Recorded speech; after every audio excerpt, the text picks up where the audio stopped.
Friends, இப்போ வந்து நம்ம சிக்கன் குழம்பு எப்படி வைக்கிறதுன்னு பார்க்க போகிறோம். வாங்க பார்க்கலாம்.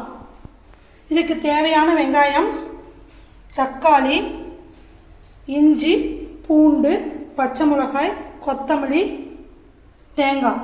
சிக்கனை வந்து நல்லா 2 ட்ரிப்பு தண்ணி ஊற்றி நல்லா கழுவி எடுத்து வச்சுருக்குது. வாங்க பார்க்கலாம்.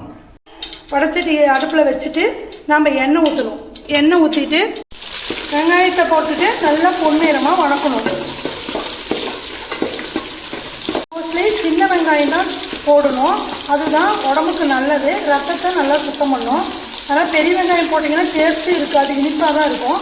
அதனால் சின்ன வெங்காயமே போட்டுக்கோங்க. நல்லா வணக்கணும்.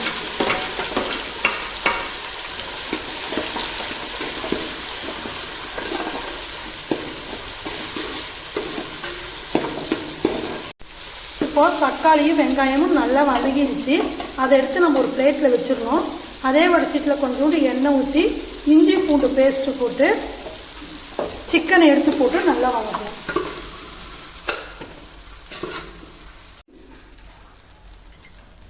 இஞ்சி பூண்டு பேஸ்ட் அரைச்சி வச்சிருக்குது, அந்த பேஸ்ட்டை போட்டு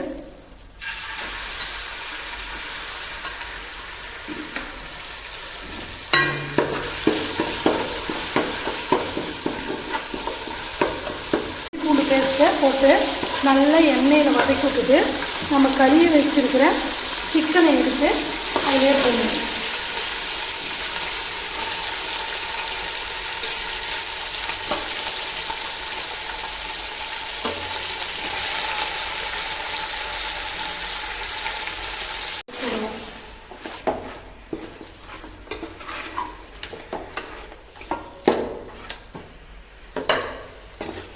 ஒரு 5 நிமிஷம் நல்லா வதக்கணும்.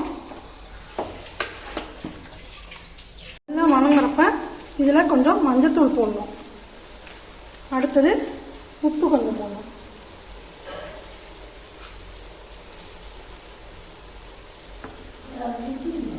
சிக்கன் மசாலா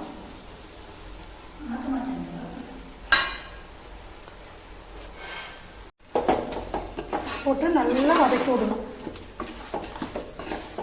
கறி எந்த அளவுக்கு நல்லா வதக்குதோ அப்போ தான் குழம்பும் டேஸ்ட்டாக இருக்கும்.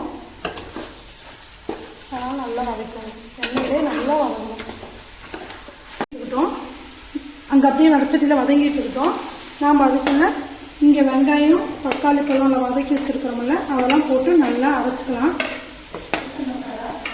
சிக்கன் மசாலா அதிலே போட்டாச்சு, உப்பு அதிலே போட்டாச்சு.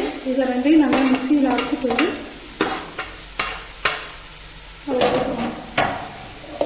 வெங்காயம் தக்காளி பழம் பாருங்க அரைச்சாச்சு. இப்படி அரைச்சா போதும். இது அப்படியே அதில் போடணும்.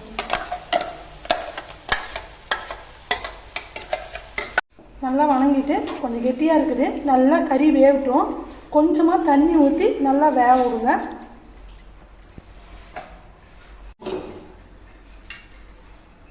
அதுக்குள்ள நம்ம தேங்காய் அரைச்சி வச்சிடலாம்.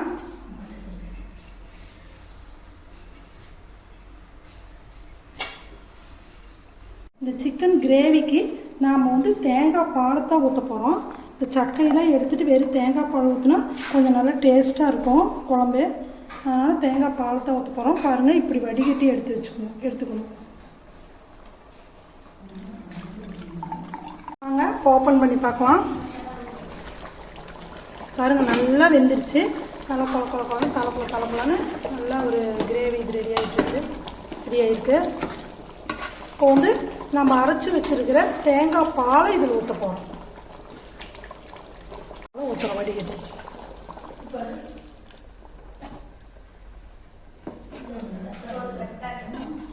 ஒரு கொதி வரைக்கும். கொதி வந்தோடனையும் நம்ம இறக்கிடலாம். இறக்கி தாளிச்சுக்கலாம். இப்போ குழம்பு திறந்து பார்க்கலாம். நல்லா கிரேவி ரொம்ப ரெடி ஆயிடுச்சு. கறியும் நல்லா வெந்திருக்கு.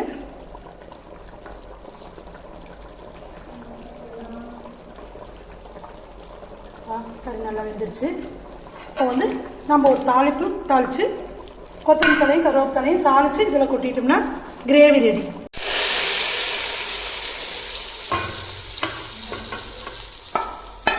சிக்கன் கிரேவி மணக்க மணக்க சிக்கன் கிரேவி ரெடி.